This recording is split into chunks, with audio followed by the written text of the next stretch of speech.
Imagine you are working as a software engineer. It's 3 a.m. in the morning and an alarm goes off.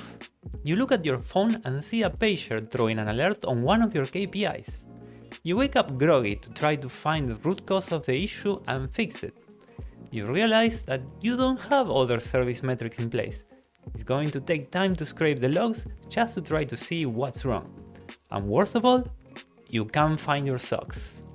But what if I told you that you could either prevent or at least help to triage the problem faster with some metrics and a dashboard?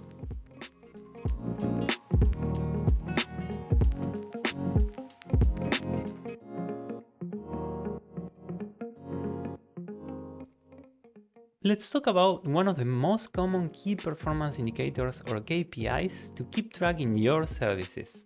Number 1. Error rates. These are the main indicators of the health of your system. If you're able to process customer requests without issue, then your service is healthy. Otherwise, you might be on a sinking ship.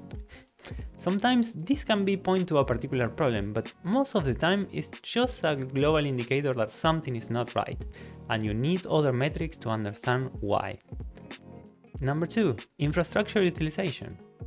These metrics are related to the consumption of resources in your service. Things like CPU load, memory space, and free disk space are some. They identify resources bottlenecks that might be causing performance issues. Also important, many of these metrics can and should be used in a preventive manner.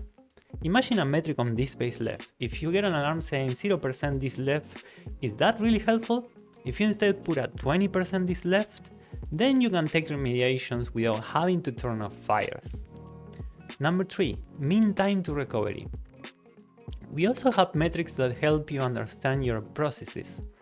Mean time to recovery, or MTTR, is a metric that helps you understand if your standard operational procedures, SOPs, are up to date and working. If you don't know what they are, consider them a cookbook for common problems and resolutions seen in your service. Ideally, a problem should only be new the first time. After that, you create an SOP for it. These are only a few of the KPIs that you should consider implementing into your service.